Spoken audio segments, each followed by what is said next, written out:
No? Dahil naumpisahan na din po natin yung tungkol sa ICC, mga bossing, rektahin na ho natin ito. Ano? Sabi ni Kaufman, hindi na aabot doon sa susunod na gagawin. At mapapauwi na ang dating Pangulong Duterte. Ipinaliwanag po nung lawyer, nung mga biktima, mga kababayan. At eto po, dito po maiintindihan natin, talagang bumalabs na makauwi agad ang dating Pangulong Duterte. Pakinggan ho.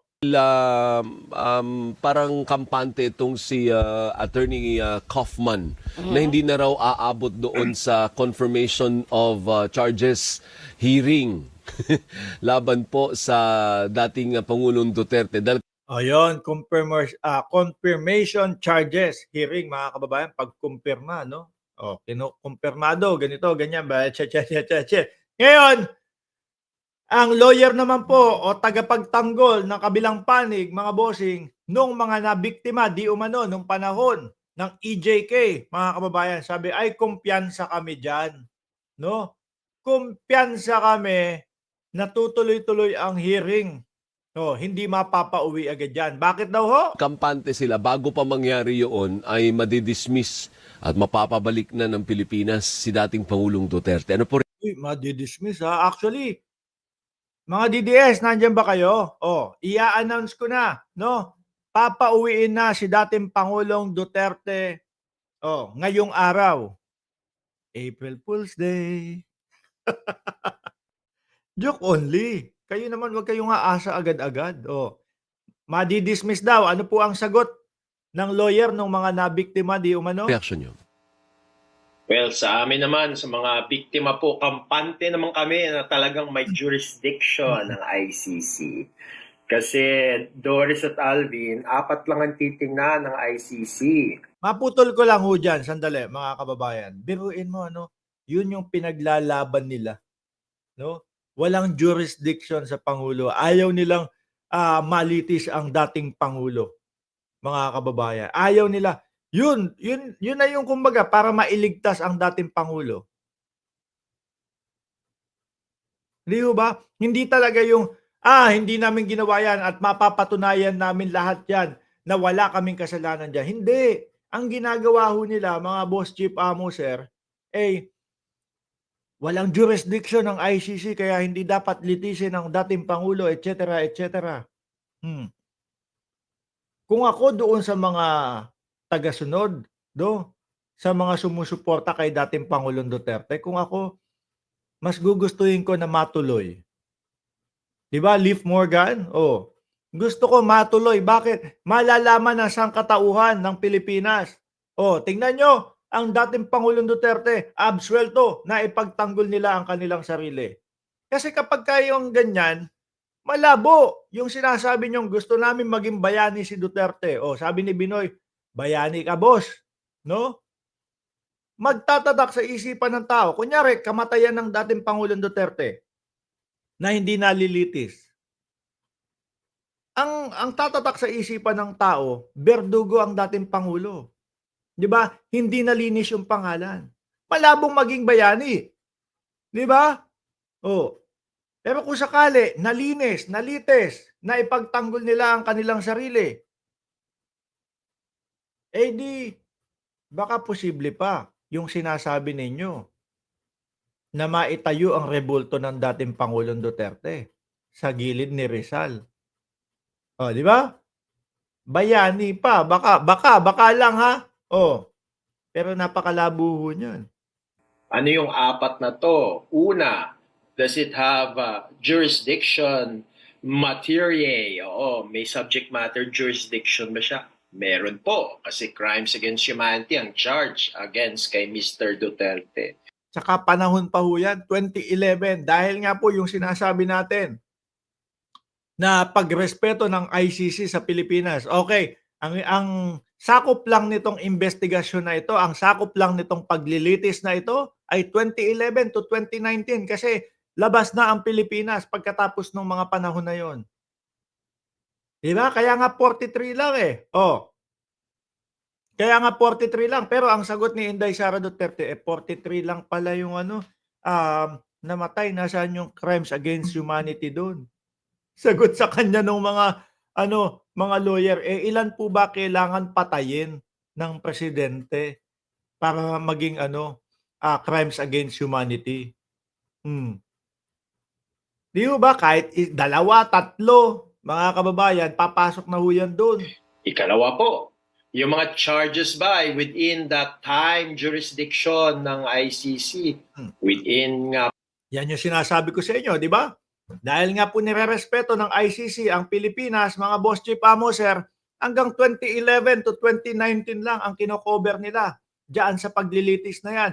Which is, yun pong mga panahon na yon, tayo po ay kaanib sa ICC. po talaga kasi within November 1, 2011 hanggang March 16, 2019. Mm. Ikatatlo po, ito po bang mga charges against kay Rodrigo Duterte ay nangyari sa loob ng Pilipinas? Oh, saan ba? Wala naman. Alangan namang sa China, di ba, Boss Bullet? Oh, malamang sabihin yan, naku, maka-China talaga kayo. Nung state party pa po siya sa Rome Statute. Oo nga po. At ikaapat, si Rodrigo Duterte ba ay nasa kustodiya ng ICC? Nasa custody nga po. Kaya apat ng pong titingnan, apat dapat, at talagang meron po yung apat na yan. Ayun. So Oh, di ba? Naipaliwanag na maigi, mga kababayan. At naipaliwanag din natin. Di ba? Di ba? Yung jurisdiction ay pinagmamalaki ni Koopman. Simula pa lang ho sa Pilipinas, yan na di ba? Kayang-kaya naman ipagtanggol ni Roque kung yun lang at yun lang. Mukhang alam naman ni Roque yan. Pero, hindi daw. No, ni pagbisita, bawal si Roque. Hanggat hindi sinasabi o pinapayagan ni Koopman, mga kababayan. Hindi po nalatag ninyo, no? Para maintindihan din ng ating mga kababayan. Correct. Kasi ang mas nangingibabaw na naratibo, if you look at the social media, lalo na nung mga unang part ng pagkaka-aresto at pagdala sa kanya, inuulit-ulit nila yung kidnapping. Correct. And the British-Israeli lawyer yesterday also argued that the ICC Sabi ni Inel Montero, kasama sa 43 na tao si dating Mayor Antonio Halili, ng Tanawan na inamin nila sa Senado. cannot exercise jurisdiction as the 80-year-old former president was kidnapped. Ginamit din niya ngayon yung salitang kidnap, partner na ini-echo oo. nga ng Hindi naman humaintindihan sa kanila, mga kababayan, di ba? Adela Brasos, merong nagsasabi, hindi ko matandaan kung si Bato ba ang nagsasabi na talagang gusto na ni Pangulong Duterte na harapin lahat yan. Merong mga nagsasabi sa kanila na gusto talagang harapin ng dating Pangulong Duterte. Nung nasa eroplano ang dating Pangulong Duterte papunta doon sa The Hague, Netherlands, ano sabi niya? Siguro ang iniisip niya, mga kababayan, wala na, ipit na ako dito Hindi na ako makakauwi. O sige, pagmukain ko na lang na pinanindigan ko yung aking mga sinabi sa kapulisan. Ganun na lang. Pero mga bossing, sa umpisa pa lang, ayaw nang sumama. Umabot nga sila ng 12 oras O, di ba? Tapos, nung nasa eroplano na, parating na sa dahig, na-realize niya, wala na, ito na talaga No? I-live mo ko, sabi siguro. O, video mo ko, Middle Gia.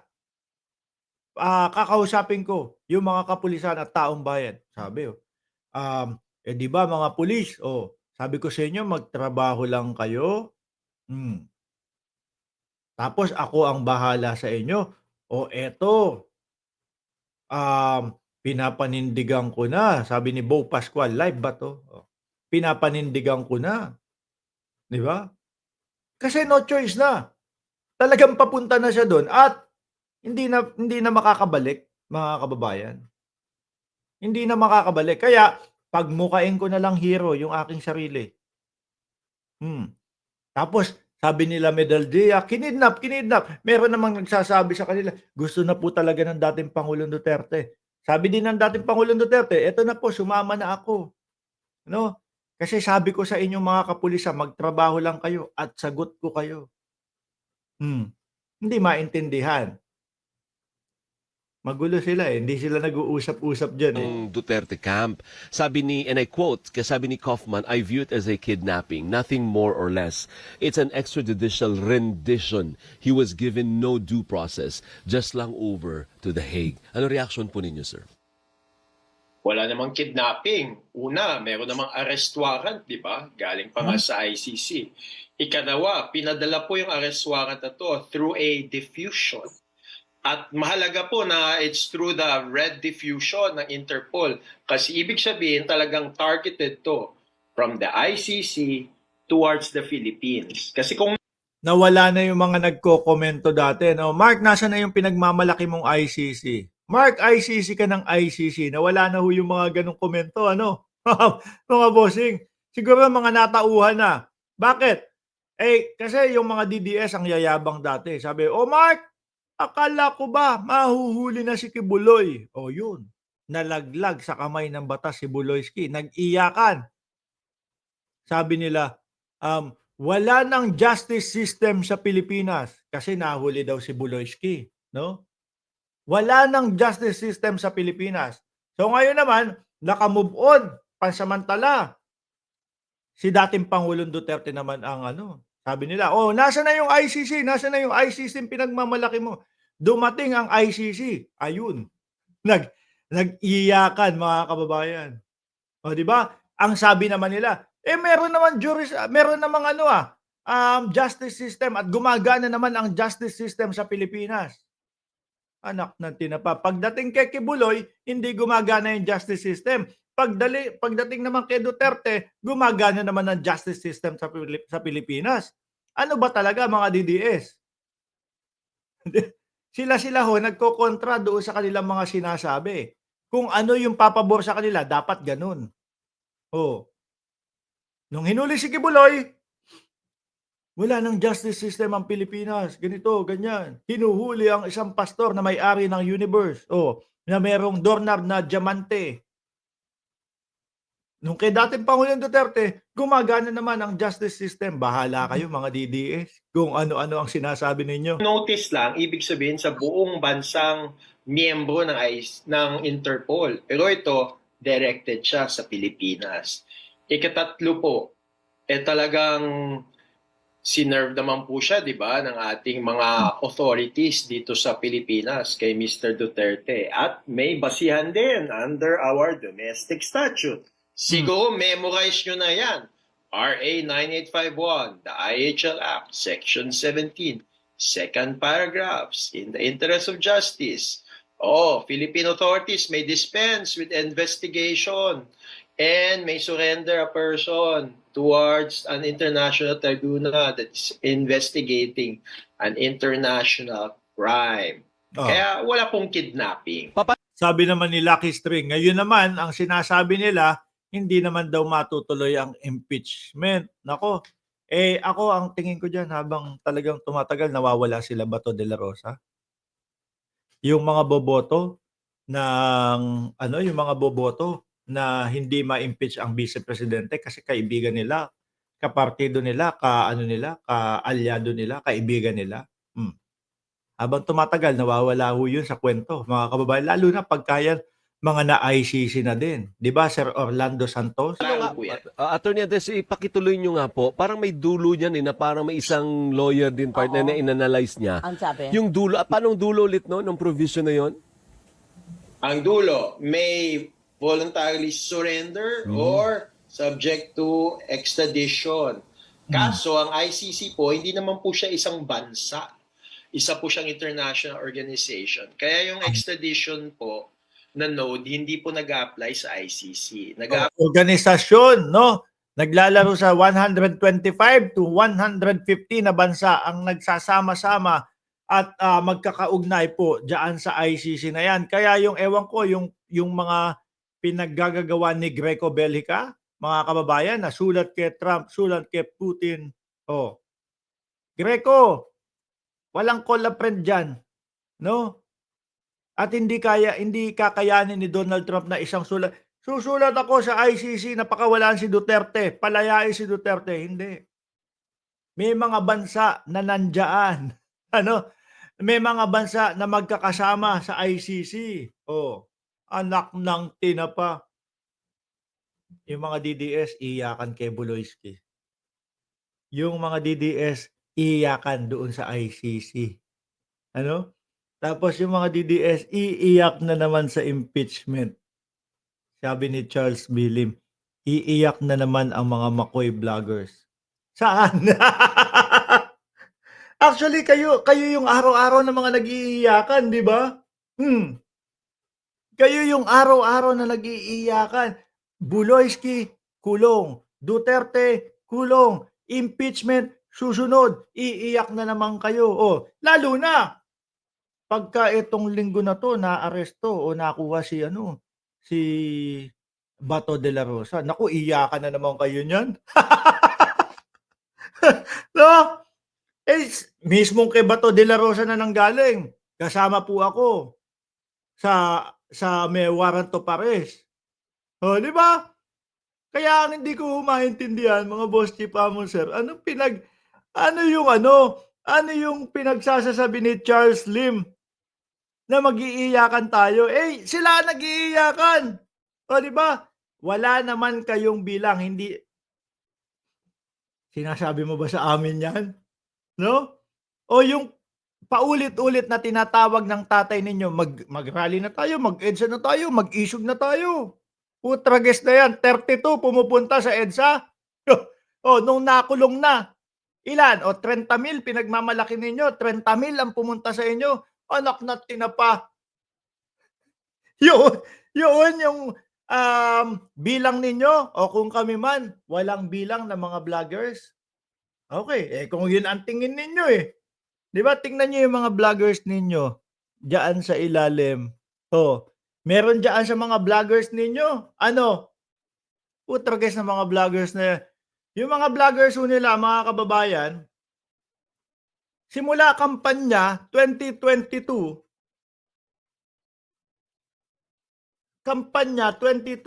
kung di ako nagkakamali nasa 50,000 yung mga followers, mga bossing, 'no?